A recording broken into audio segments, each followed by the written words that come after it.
আসসালামু আলাইকুম, কেমন আছেন সবাই? আশা করি সবাই অনেক ভালো আছেন। আজকের পর্বে আপনাদেরকে এই প্যান্ট কাটিং পাজামাটা তৈরি করে দেখাবো। দেখুন সাইড দিয়ে কিন্তু প্যান্ট কাটিং এর সেলাই দেওয়া হয়েছে আর এখানে খুব সুন্দর করে ডিজাইন তৈরি করা হয়েছে। এটা 4 পিস ড্রেসের সঙ্গে হচ্ছে সালোয়ারটা তৈরি করে নিয়েছি একটু গর্জিয়াস করে, যাতে দেখতে অনেক বেশি ভালো লাগে। তো চলুন কিভাবে তৈরি করা যায় সেটা দেখে নেওয়া যাক। এখানে ফার্স্টেই প্যান্টের যে কাপড়টা দেওয়া আছে সেটা 4 পার্ট করে রেখেছি। এবার এখান থেকে 2 ইঞ্চিতে একটা মার্কিং করে নিলাম রাবার ঘরের জন্য বা ফিতা ঘরের জন্য। 14 ইঞ্চিতে নিয়েছি হাইয়ের মাপ আর এই দিক দিয়ে নিয়েছি হচ্ছে 15 ইঞ্চি। নিয়ে এভাবে করে একটা মাপ দিয়ে নিলাম আর এখান থেকে একটু রাউন্ড করে দিয়েছি 1.5 ইঞ্চির মতো। এবার নিয়ে নিব লম্বার মাপ। এখানে আমার 38 ইঞ্চি লম্বা হবে, তো আমি এখান থেকে 37 ইঞ্চিতে একটা দাগ দিয়ে নিচ্ছি, কারণ এরপরে হচ্ছে আমি নিচের দিকে একটু ডিজাইন করে কাপড় অ্যাড করব। আর এখান থেকে নিয়ে নিচ্ছি 7 ইঞ্চি, যেহেতু সাইড থেকে প্যান্ট কাটিং এর একটা সেলাই হবে এবং হচ্ছে ফিটিং সেলাই হবে। টিকবে হচ্ছে 6 ইঞ্চি সেলাই করার পর। তো ড্রয়িং অনুযায়ী কাটিং করা কমপ্লিট। এখন এখান থেকে হচ্ছে 4.5 ইঞ্চিতে একটা মার্কিং করে এভাবে রাউন্ড করে একটা শেপ দিয়ে দিলাম, এটা হচ্ছে ডিজাইনের জন্য। এরপর শেপ অনুযায়ী কাটিং করে নিচ্ছি। তো মেইন পার্টটা তো কাটিং করা কমপ্লিট, এখন হচ্ছে ডিজাইনের কাপড়টা কাটিং করে নিব। তো ডিজাইনের জন্য এখানে আমার লাগবে হচ্ছে 14 ইঞ্চি, তো আমি এখানে নিব হচ্ছে 20 ইঞ্চি। যেহেতু আমরা পিনটাক্স তৈরি করব এই জন্য কিছুটা কাপড় কিন্তু এক্সট্রা নিতে হবে। তো এখানে দুইটা পার্ট রয়েছে আর এই পার্টটার লম্বাটা আপনাদেরকে পরবর্তীতে বলে দিব। এখানে আপাতত 9 ইঞ্চি রয়েছে। এরপর আমরা এখানে পিনটাক্সের কাপড়টাকে রেডি করে নিচ্ছি। কাপড়টা সোজা দিক দিয়ে 2 সুতা পরিমাণ জায়গা রেখে এভাবে করে সোজা করে সেলাই করে নিব। তো এভাবে করে পুরো কাপড়টা কিন্তু সেলাই করে নিতে হবে আর দুইটা পার্টে কিন্তু এভাবে করে আমি 1 ইঞ্চি পরিমাণ গ্যাপ দিয়ে দিয়ে সেলাইটা করে নিয়েছি। তো দেখতেই পাচ্ছেন এই যে সেলাই করে নেওয়া কমপ্লিট হয়ে গিয়েছে। এরপর হচ্ছে আমি আরো একটা পার্টও রেডি করে নিয়েছি। এখন এই দুটো আয়রন করে রেখে দিব। আর এই দেখুন একদম আমার কিন্তু 14 ইঞ্চি রয়েছে। আর এই যে কিছু কোনা কোনা কাপড় এভাবে করে ভাঁজ করে নিয়েছি 2 ইঞ্চি চওড়া এবং 2 ইঞ্চি লম্বা নিয়ে। আর এখন হচ্ছে সাইড থেকে আমরা প্যান্ট কাটিং এর যে সেলাইটা হয় ওই সেলাইটা দিয়ে নিচ্ছি। আর এই সেলাইটা আমি 1 ফিট পরিমাণ চওড়া রেখে দিয়ে নিলাম। তো দেখুন এই সেলাইটা আমি কিভাবে দিচ্ছি। সেলাইটা কিন্তু সোজা সাইডে দিতে হবে, উল্টা সাইডে কিন্তু দেওয়া যাবে না।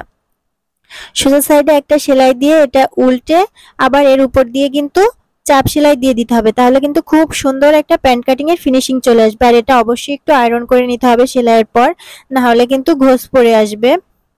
তো এই যে এরপর হচ্ছে এখান থেকে আর একটু হালকা করে কেটে নিচ্ছি, যেহেতু সেলাইয়ের অংশটা দেখা যাচ্ছে এই কারণে। এরপর এই যে 3 কোণা যে ডিজাইনগুলো কাটিং করেছিলাম এগুলাকে এভাবে বসিয়ে তারপর সেলাই করে নিব। তো এখান থেকে 1 ইঞ্চি বাদ রেখে তারপর হচ্ছে ডিজাইনগুলা সেলাই করা শুরু করে দিচ্ছি। তো এই যে দেখুন একটার পর একটা এভাবে করে রেখে রেখে সেলাই করে নিচ্ছি। আর একটার উপর একটা কিন্তু আমি 1 ফিট পরিমাণ জায়গা রেখে সেলাই করেছি, যাতে মাঝখানে ফাঁকা অংশটা না থাকে, মিলে যায় একটার সঙ্গে একটা।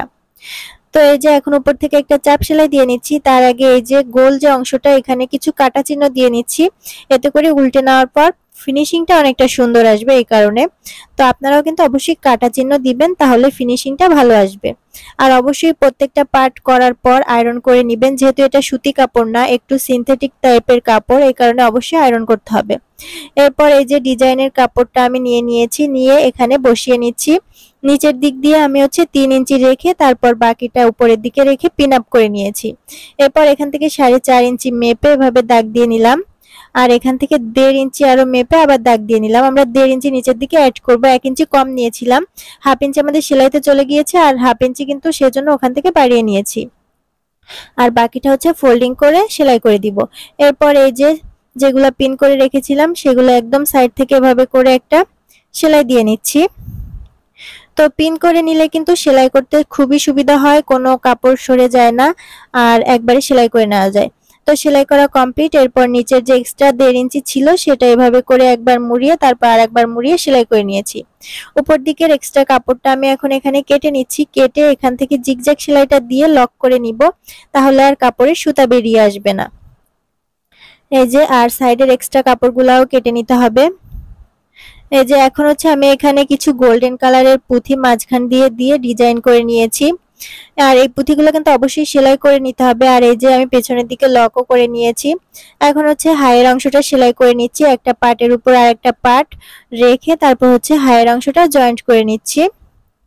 আর এখান থেকে অবশ্যই ডাবল সেলাই দিতে হবে এবং লক সেলাই দিতে হবে। যেহেতু আমার কাছে লক মেশিন নেই, এই কারণে আমি সেলাই মেশিনের জিগজ্যাগ সেলাইটা দিয়ে লকের কাজটা করে নিয়েছি। এরপর রাবার ঘর তৈরি করে নিব। এর জন্য ফার্স্টে অল্প একটু মুড়িয়ে সেলাই করে তারপর হচ্ছে 1 ইঞ্চির মতো মুড়িয়ে এভাবে সেলাই করে নিলে রাবার ঘরটা তৈরি হয়ে যাবে। এরপর হচ্ছে সাইড থেকে ফিটিং সেলাইটা আমি দিয়ে নিচ্ছি। ফিটিং সেলাই দিয়ে নিলেই কিন্তু আমাদের এই প্যান্ট কাটিং সালোয়ারটা রেডি হয়ে গিয়েছে। দেখুন কেমন হয়েছে। আর আজকের ভিডিও যদি আপনাদের কাছে ভালো লাগে তাহলে অবশ্যই আমার চ্যানেলটি সাবস্ক্রাইব করবেন এবং ভিডিওতে একটা লাইক করবেন। আজকে এই পর্যন্ত। আল্লাহ হাফেজ।